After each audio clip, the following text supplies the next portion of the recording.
Glorificado seja Deus, nós louvamos ao Senhor, louvamos ao nosso Deus por este momento maravilhoso, por esse momento especial.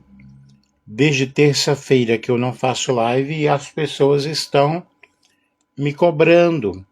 Eu não fiz porque eu viajei, estava na casa da minha filha e lá eu não tinha como fazer lives. Mas estamos aqui e eu agradeço as vossas orações, as pessoas que oraram por mim, pela minha cirurgia de catarata. Dia 30 agora eu irei passar pelo médico por uma avaliação, né? E evidentemente ele vai passar o óculos para perto, mas eu estou indo bem, graças a Deus. Deus é bom o tempo todo, Deus é maravilhoso, eu glorifico o nome do Senhor nosso Deus. Deus é lindo, né? E cada dia nós podemos agradecer ao Senhor, nós podemos agradecer a Deus, e eu espero que tudo esteja muito bem com a cirurgia. Continuo ainda com muita precaução, preciso, né? Porque não é fácil realmente mexer com os olhos. De vez em quando eu sinto queimando um pouco, lacrimejando, mas eu estou indo bem. Que Deus abençoe a todos vocês. Nós vamos fazer uma live aqui. Deixa eu procurar o material. Eu vou estar comentando sobre a lição bíblica da escola dominical. E vocês aí como estão? Aí tá queimando agora, tá? Ardendo um pouquinho. Mas é a luz, deixa eu ver. Tem um óculos aqui. Ele é bem legal. Só um momento. Acho que eu deixei na sala.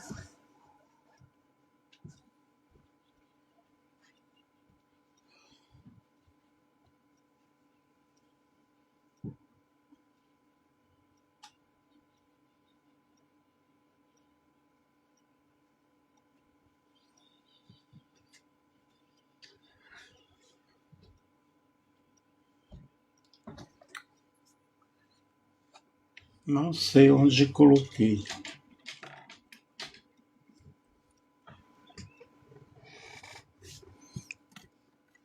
Tá bem aqui na minha frente.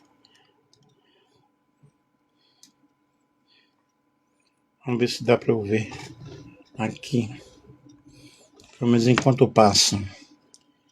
Então, gente, nós vamos aqui comentar sobre a lição da escola dominical, ok? Eu vou buscar aqui.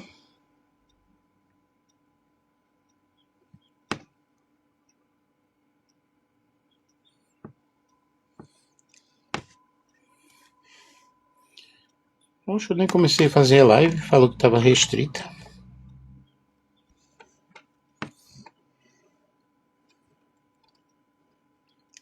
Que Deus abençoe a todos vocês. Que Deus nos ajude de uma forma especial. Eu glorifico a Deus, glorifico ao Senhor pelas bênçãos alcançadas. E vocês, como estão? Como andam as coisas? Como estão as batalhas? Temos que batalhar cada momento, né? Temos que batalhar cada dia, cada instante. E a luta espiritual, ela não para, né? Não para e nós temos que avançar sempre. Deixa eu ver aqui a lição, eu encontrei já.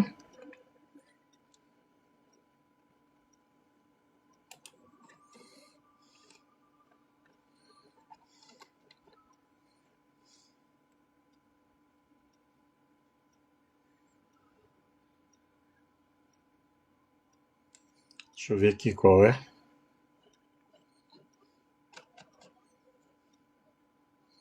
Fidelidade às Escrituras em oposição à apostasia.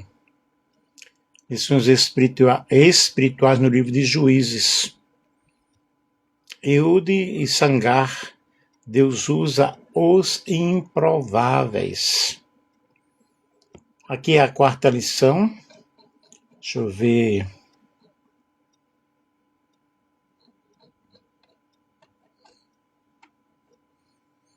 No caso dos jovens. Mas eu vou passar essa lição que ela é muito interessante. Apesar de breves, os relatos desses personagens, Eude e Sangar, como libertadores do povo de Israel. Esses relatos oferecem lições profundas, de maneira surpreendente como Deus utiliza pessoas improváveis e à margem dos padrões tradicionais de heróis para cumprir seus propósitos. Então vamos aqui comentar, né? O texto principal está aqui em Juízes capítulo 3. Deixa eu ver se esse óculos resolve alguma coisa. Novamente os israelitas clamaram ao Senhor que lhes deu um libertador chamado Eude. Eude, homem canhoto, filho de do benjamita Gera. Os israelitas o enviaram com o pagamento de tributos a Eglon, rei de Moabe. Isso aqui é na NVI. E na NTLH, então os israelitas pediram outra vez socorro ao Senhor. E ele mandou outro homem para libertá-los. Foi Eude, filho de Gera, da tribo de Benjamim. Eude era canhoto. O povo de Israel mandou levar o pagamento dos impostos para Eglon, rei de Moabe. Compartilhe aí com outras pessoas. Essa lição aqui é a lição dos jovens, tá? E nós vemos aqui a palavra novamente empregada, deixa eu ver, pela NVI, mostra que Israel havia retornado ao mesmo comportamento de antes. Depois da morte de Otoniel, o povo voltou a praticar o que era mal aos olhos do Senhor e caiu sob o domínio de Eglon, rei de Moabe. O pecado repetido produziu outra opressão e depois de 18 anos de servidão, os israelitas clamaram novamente. O que nós observamos aqui no povo de Israel é que eles sempre estão voltando à desobediência, né? A NTLH traduz o clamor como um pedido de socorro. Israel estava em uma profunda aflição e reconhecia que não possuía forças para romper o domínio moabita. Contudo, o versículo não declara que o povo abandonou os seus ídolos ou se arrependeu. O clamor é simplesmente o resultado do sofrimento. E ainda assim, Deus respondeu com misericórdia e levantou um libertador. E essa estrutura não apresenta Israel como uma fábrica de heróis. Ao contrário, revela sua instabilidade espiritual ou sua repetida dependência da misericórdia de Deus. Nós observamos aqui que eles sempre estavam em desobediência. Então Deus realiza seus propósitos por meio daqueles que o mundo considera incapazes. E a palavra incapazes descreve o julgamento humano, não a condição real de Eude e Sangar. O texto bíblico não os apresenta como homens inúteis ou desprovidos de habilidades. Eude revelou inteligência, coragem, domínio próprio e capacidade de liderança. Sangar enfrentou os filisteus com extraordinária valentia. Eles eram improváveis porque não correspondiam ao perfil que normalmente se esperava de um libertador militar. E a sociedade, ela costuma avaliar as pessoas pela aparência, pela formação, pela posição social, pelos recursos disponíveis e facilidade para realizar determinadas tarefas. Deus, porém, não fica limitado a esses critérios, porque Deus vê o que está no coração. Deus não olha para a aparência. ele pode empregar uma característica desprezada, uma habilidade incomum ou um recurso simples na realização da sua vontade. Eude, Deus usa os improváveis. E nós vemos aqui que a lição diz que após a morte de Otoniel, os israelitas voltaram a fazer o que era mal aos olhos do Senhor. Juízes capítulo 13, o versículo 12. Isso mostra que a libertação realizada pelos juízes, ainda sob a autoridade de Deus, era parcial e temporária. E o cristão ele deve aprender com isso que todos os vasos usados pelo Senhor neste mundo são imperfeitos e temporários. Nós somos pessoas imperfeitas, somos pessoas temporárias. De repente nós obedecemos, de repente estamos em desobediência. Sempre há uma transição muito forte. E estudiosos cristãos, eles destacaram que os juízes podiam apenas salvar algumas pessoas de alguns agressores por algum tempo. Eles, como nós, também precisavam de algo muito mais poderoso. E Deus provou isso através de Jesus Cristo, o perfeito, o fenômeno na realidade. Vamos ao texto bíblico. Os filhos de Israel tornaram a fazer o que era mal aos olhos do Senhor. Por isso o Senhor deu poder a Eglon, rei dos Moabitas, contra Israel, porque fizeram o que era mal aos olhos do Senhor. Eglon se juntou com os filhos de Amon e os amalequitas, foi e derrotou Israel.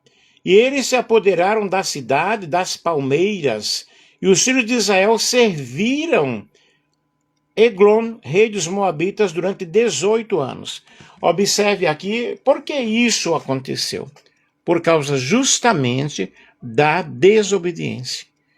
E eles tiveram que servir por um período de 18 anos. 18 anos é bastante tempo. E o relato de Eude começa com uma declaração já conhecida pelo leitor. Os filhos de Israel tornaram a fazer o que era mal aos olhos do Senhor. Juízes capítulo 3 e o versículo 13. O verbo tornaram indica que o povo voltou ao mesmo caminho de infidelidade.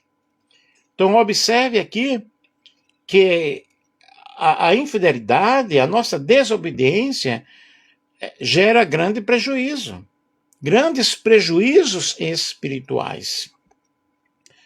Portanto, nós precisamos nos voltar para o nosso Deus.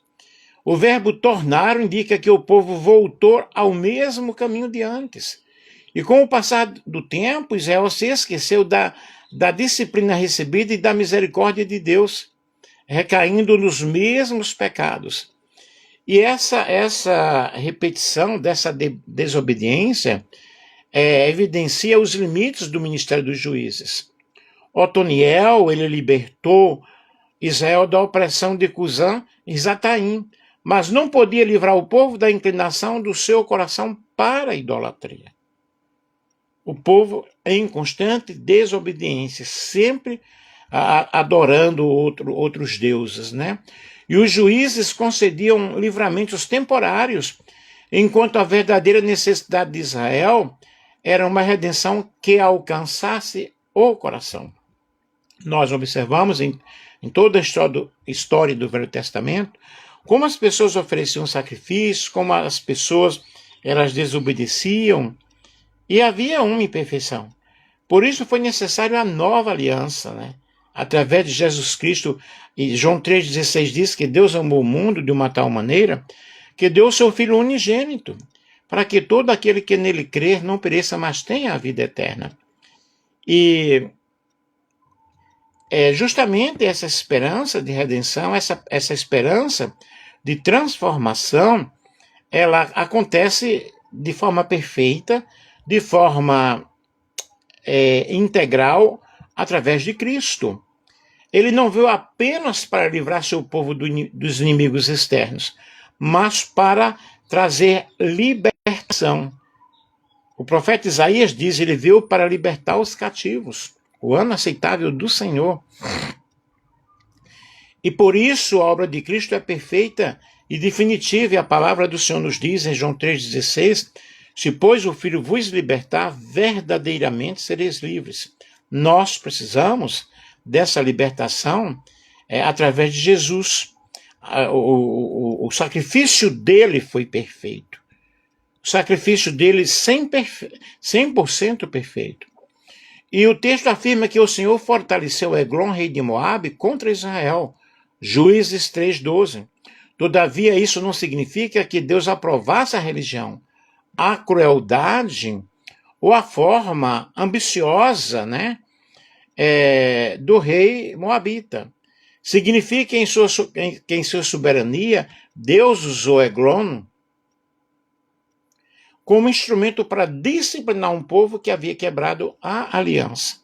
E nós sempre vamos observar Deus usando alguém para trazer disciplina ao povo, para mostrar ao povo o seu pecado. E as consequências dos pecados do povo de Israel foram desastrosas. E o mesmo Deus que antes levantara um libertador, agora fortalecia um opressor. E a mudança não estava no Senhor, mas em Israel. Isto é, o que é que nós precisamos fazer? Mudar de atitude, nos arrependermos. Deus não muda. Quando nós observamos a mudança de Deus na Bíblia, ou o arrependimento de Deus, não é o arrependimento segundo nós compreendemos, segundo nós entendemos. Mas é porque nós mudamos. E o Deus que realmente abençoa é o mesmo Deus que traz a disciplina, é o mesmo Deus que traz o castigo. Porque depende do meu posicionamento. Depende da minha vida. E Eglon reuniu os amonitas e os amalequitas, atacou Israel e tomou a cidade das palmeiras, nome que era associado à região de Jericó. E por que essa conquista foi tão humilhante e dolorosa? Jericó havia sido o primeiro grande símbolo da entrada de Israel em Canaã. Seus muros ruíram, caíram, pela intervenção do Senhor, e a vitória não podia ser atribuída à força do exército israelita. Agora, aquela mesma região estava sob o domínio de um rei estrangeiro. Israel não perdeu a cidade das palmeiras porque Moabe fosse mais poderoso do que o Senhor. Perdeu-a porque abandonou aquele que lhe havia concedido a terra. E a vitória de Jericó realmente foi algo totalmente da fé, da obediência. A derrota diante de Eglon foi consequência da infidelidade. Os israelitas serviram a Eglon durante 18 anos. A opressão anterior, no tempo de Otoniel, havia durado 8 anos. Agora nós vemos aí o período de servidão, que era mais 2 vezes maior. O pecado que prometia liberdade colocou novamente o povo de Israel sob o domínio de um rei estrangeiro, de um senhor estrangeiro. Robert Chisholm chama a atenção para o fato de que a referência ao envolvimento amalequita na campanha de Eglon, é tristemente irônica, pois Moisés havia instruído, havia mostrado ao povo de Israel a destruir, a aniquilar os amalequitas por causa de como eles tratavam o povo de Deus. A falha de Israel, nesse ponto, voltou para assombrá-lo. Aí nós temos aqui, segundo a lição, um libertador improvável. E a lição diz novamente: o povo clamou ao Senhor, que em sua misericórdia levantou outro libertador, Eude. Ou Eude, filho de Gera, benjamita, homem canhoto, Juízes 3,15. Esse detalhe é significativo. Naquele tempo, a mão e o lado direito eram associados à força divina. Salmo 18 fala isso, nos versículos 15 e 16. E a bênção, em Gênesis 48, 13 e 14. Pelo padrão convencional, os guerreiros usavam a mão direita. Assim, o fato de Eude ser canhoto destaca que era incomum. um libertador improvável, fora dos moldes esperados. Seja por alguma limitação na mão direita, seja por ter sido treinado para usar a esquerda. 1 Crônicas, capítulo 12, versículo 2, Juízes, capítulo 20, versículo 16. O fato é que ele possuía uma habilidade especial, né? Então os filhos de Israel clamaram ao Senhor e o Senhor lhe suscitou um libertador, Eude, homem canhoto, filho de Gera Benjamita. Por meio dele, os filhos de Israel enviaram um tributo a Eglon, rei dos Moabitas. Eude fez para si um punhal de 2 gumes, do comprimento de quase meio metro, e cingiu-o debaixo de sua roupa do lado direito.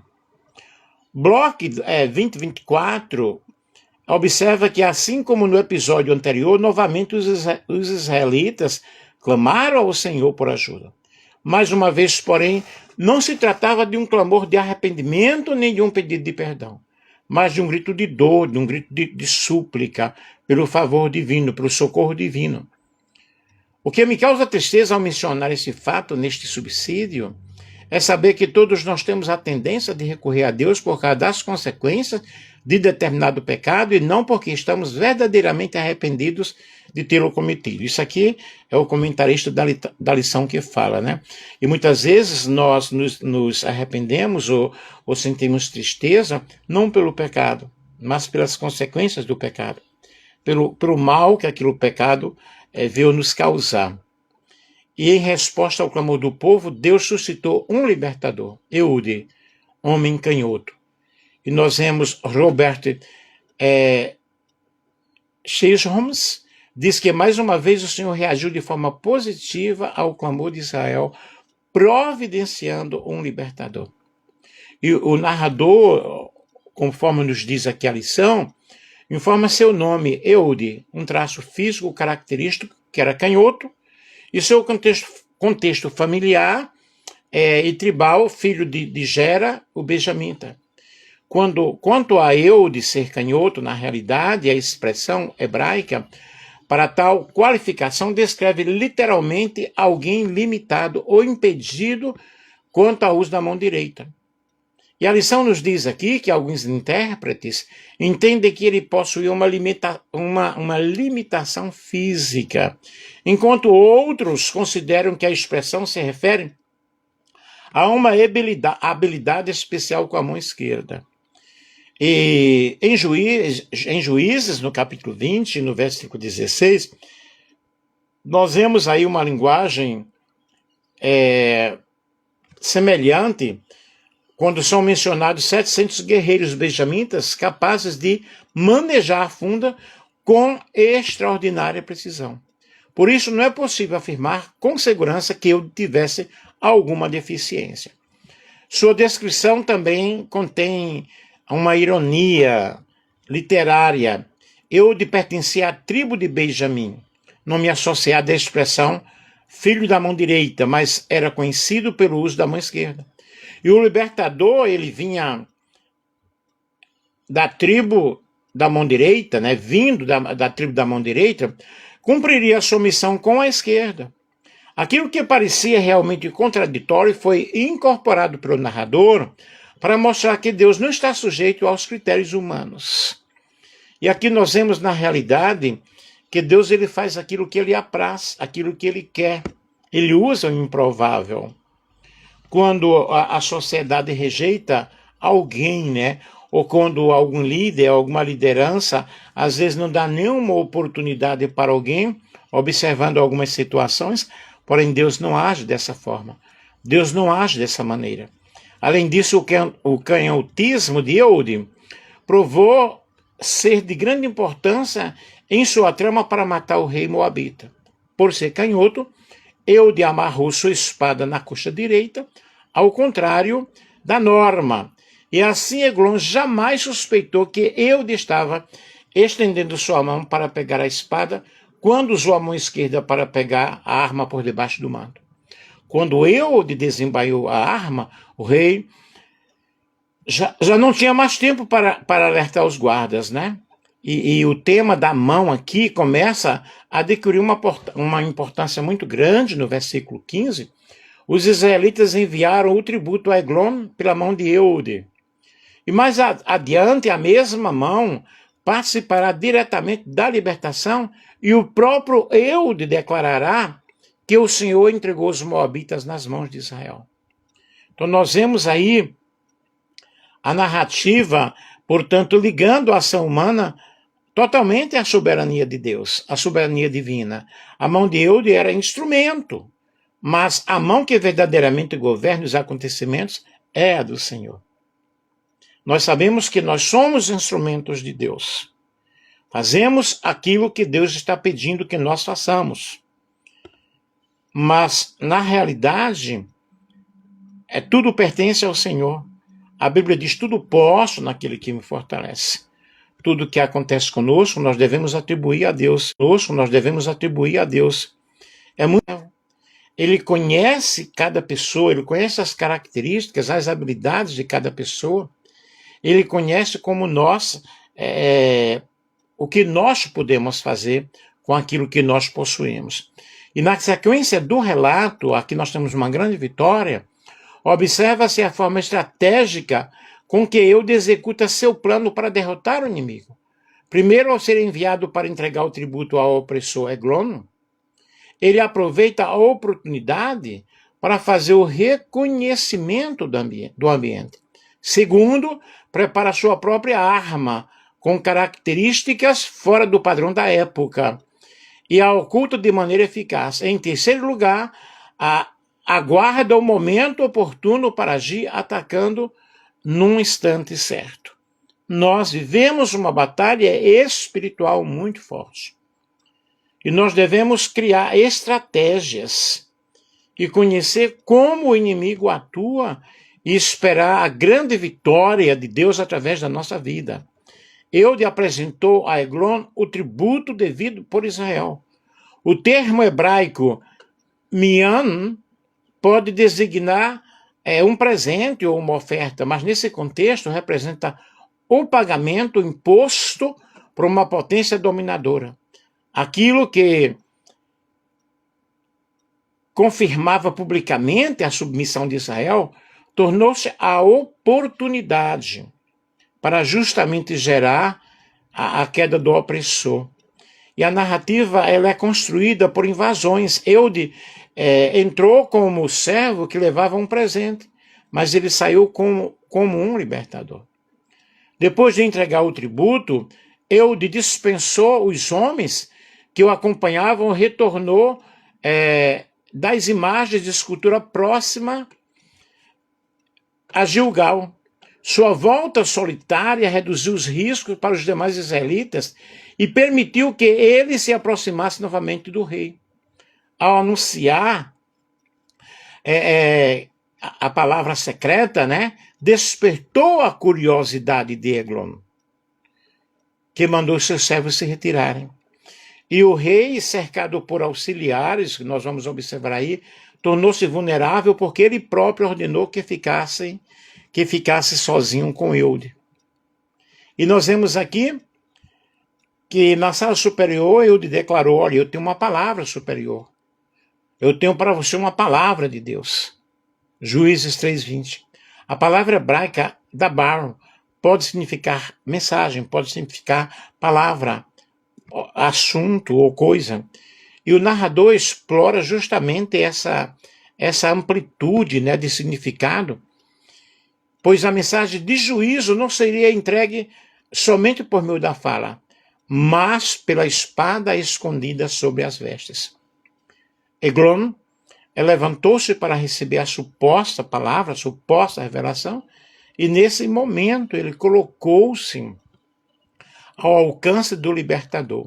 O que aconteceu? Eude estendeu a mão esquerda, retirou a espada da coxa direita e a cravou no ventre do rei.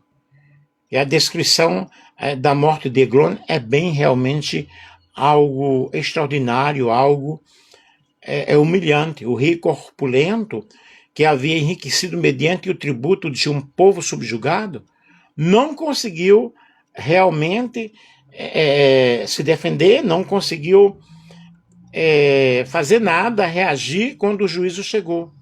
A gordura envolvia a lâmina. Eude deixava a espada no corpo e trancou as portas ao sair. Quando os servos chegaram, supuseram que o rei estivesse ocupado em uma necessidade particular e esperaram até ficarem constrangidos. E essa demora, na realidade, deu ao libertador o tempo necessário para escapar. E nós vemos aí a lição explicando tão bem, o narrador rebaixa literalmente o opressor, e o rei poderoso termina indefeso, enquanto seus próprios servos contribuem involuntariamente para a fuga de Eude. E essa morte de Eglon não representa ainda a libertação completa de Israel. Eude chegou à região montanhosa de Efraim, tocou a trombeta e fez a convocação: sigam-me, porque o Senhor entregou nas mãos de vocês os moabitas, seus inimigos. E nós vemos aí uma ação secreta que deu lugar a uma batalha pública, e o libertador individual tornou-se líder do povo. Israel, ele tomou os lugares de passagem do Jordão, bloqueando a retirada e a chegada de reforços, e derrotou cerca de 10.000 combatentes moabitas. E Eude declarou: o Senhor a entregou. A espada, o plano, a fuga e a estratégia militar foram realmente super importantes. Mas nenhum desses elementos, nos diz aqui a lição, deve ocupar o lugar da ação divina. O mesmo Deus que havia fortalecido Eglon para disciplinar Israel, agora entregava os moabitas nas mãos do seu povo. E Deus, ele permanece, na realidade, soberano tanto durante a opressão quanto no momento da libertação, porque Deus, ele é soberano. E Deus, ele está presente. Com Moabe subjugado, a terra descansou durante 80 anos. O longo período de paz confirma a dimensão da libertação concedida, mas também recorda que o descanso que foi promovido pelos juízes continuava temporário. Eude derrotou um opressor externo. Cristo, o libertador perfeito, venceu o pecado e conduz seu povo ao descanso definitivo. É o que nós devemos aprender. E as ações de Eude ocasionaram, na realidade, um longo debate. Afinal, havia justiça em matar um rei? O poeta John Milton, em 1608 a 1674, usou a história do juiz israelita para justificar a execução de Carlos I. Outros, como Voltaire, em 1694 a 1778, e o nobre escocês George Mackenzie, 1636 a 1691, denunciaram aqueles que apelaram ao exemplo de Eude para justificar a execução de soberanos. E durante a Segunda Guerra Mundial, Dietrich Bonhoeffer agonizou sobre a questão de saber se um cristão poderia ou não participar de um tiranicídio. E no final, ele se juntou ao plano para assassinar Hitler. Mas essa discussão, na realidade, ela não pode ser desenvolvida aqui, né? E Timothy Keller diz acertadamente que a partir de Eude, todos os juízes apontaram para Cristo. Ao contrário deles, Cristo não usou de engano Eude, né? Não precisou de ajuda de Débora de Baraque, não mostrou ambição, Gideão, ou impulsividade como Jefté, nem fraqueza sexual, Sansão. Na verdade, em todos os seus aspectos, ele foi tão íntegro quanto Otoniel se apresenta nas páginas de Juízes. E Jesus, ele foi realmente o libertador improvável. Até a lição fala de um libertador, mas eu diria o libertador improvável, pois não libertou seu povo por meio de um grande triunfo, mas por meio da sua morte e a sua ressurreição. Ele nasceu, ele se humanizou, nasceu uma manjedoura, cresceu, viveu a sua vida, trabalhando, fazendo a obra de Deus, morreu na cruz, mas ele ressuscitou, né? E levou cativo o cativeiro. Então, queridos, o que nós podemos ver aqui? Nós vamos o grande plano de Deus para a salvação da humanidade. E Sangar, Deus usa o que temos à disposição. E a lição diz que com a vitória liderada por Eude, o povo de Israel desfrutou de paz por 80 anos, período equivalente a aproximadamente 2 gerações. Em seguida é registrado o feito de Sangar. A Bíblia relata que ele feriu 600 homens dos filisteus com uma aguilhada de bois, uma vara longa e pontiaguda, libertando Israel. Juízes 3:31. E há poucas informações sobre a vida desse juiz, exceto que era filho de Anate. Esse nome pode indicar tanto o local de seu nascimento, quanto possivelmente o nome de sua mãe. E a história de Sangar é apresentada de maneira muito diferente das narrativas anteriores. Enquanto Otoniel e Eude aparecem dentro do ciclo característico do pecado, opressão, clamor e libertação, Sangar surge em um único versículo. Nada é dito sobre o seu chamado, sua tribo, o tempo de sua liderança ou as circunstâncias da batalha. Ele aparece assim repetidamente e derrota os inimigos de Israel. Apesar de ser um relato muito breve, sua atuação recebe o mesmo reconhecimento concedido aos demais libertadores. E o narrador afirma que também ele libertou Israel. Juízes capítulo 3, versículo 31. E o verbo empregado aqui pertence à mesma família da palavra traduzida como libertador, em Juízes 3, 9 e 15. Assim, embora Sangar não seja chamado formalmente de juiz, sua vitória ocupa o mesmo lugar na história da salvação narrada no livro, né? Aí nós temos que a única outra referência a Sangar aparece no Cântico de Débora, e ali se afirma: em seus dias ficaram desertos as estradas. Juízes capítulo 5, versículo 6. É uma descrição que revela um período totalmente de insegurança e violência, no qual os viajantes evitavam os caminhos principais. E nesse contexto, a vitória de Sangar representou alívio para o povo que vivia sob constante ameaça. E deixa eu ver mais aqui o que eu posso falar. E a lição diz que o nome Sangar não tem origem hebraica, mas estrangeira. Segundo alguns estudiosos, é provável que tenha se convertido à fé israelita. Independentemente de sua origem, o fato é que foi usado por Deus para libertar o seu povo. Literariamente,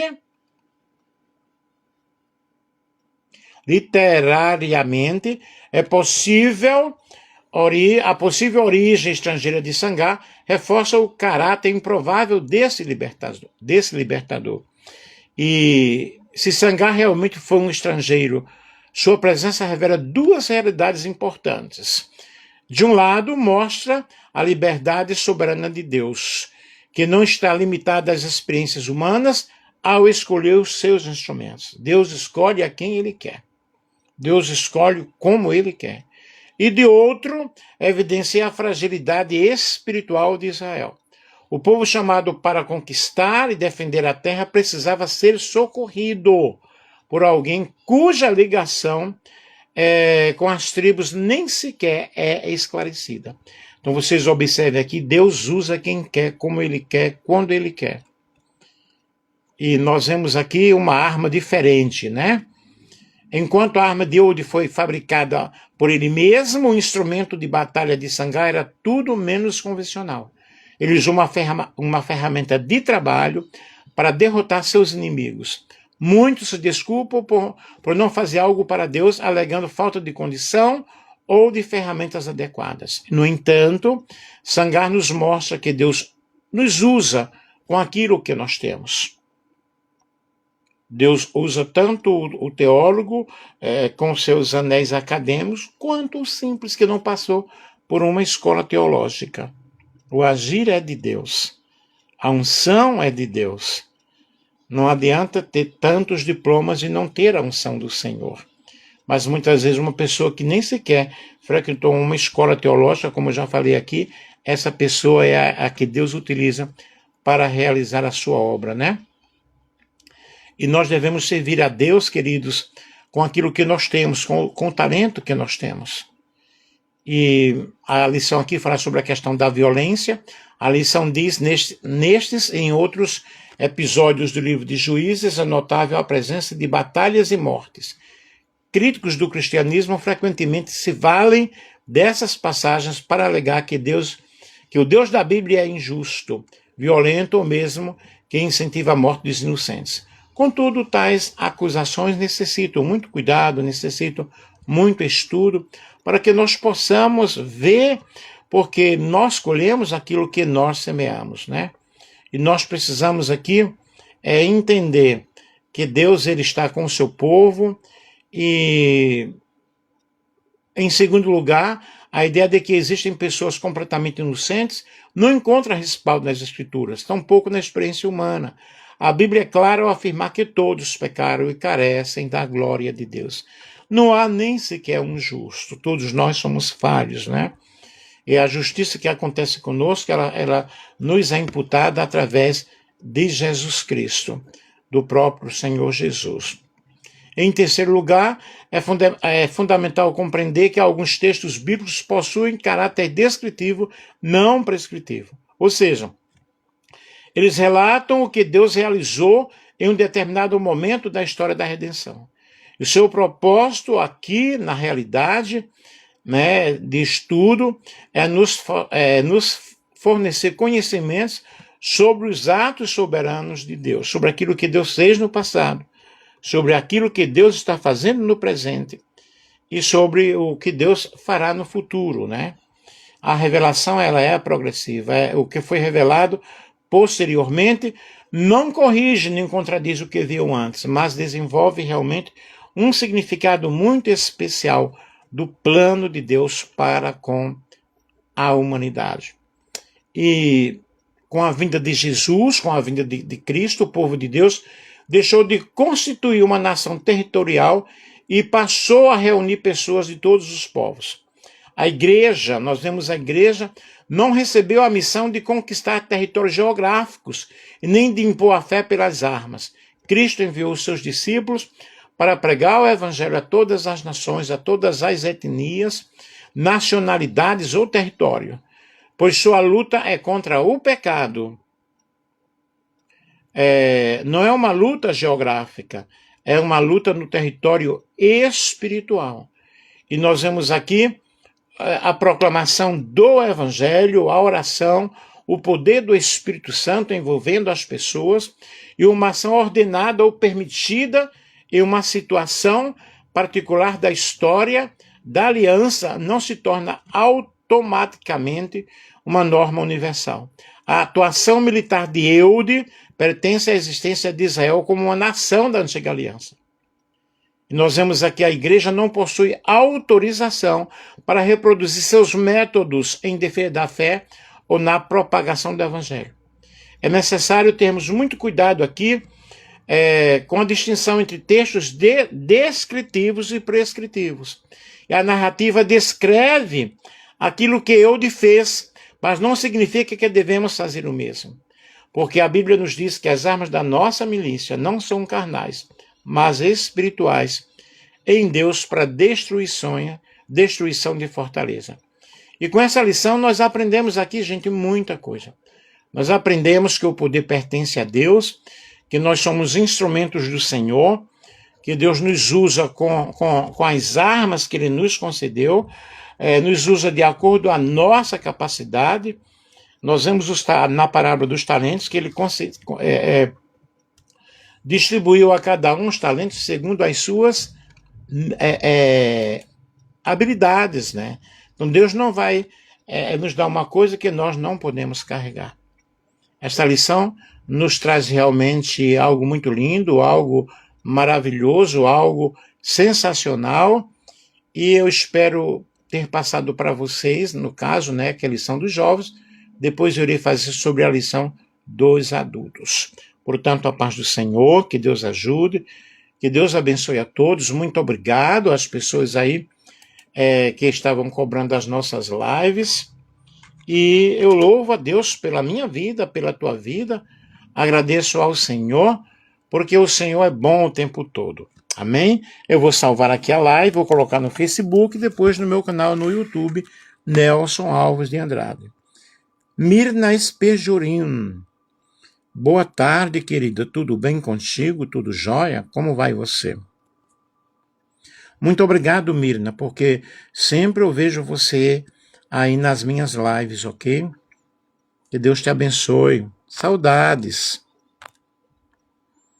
Muitas saudades.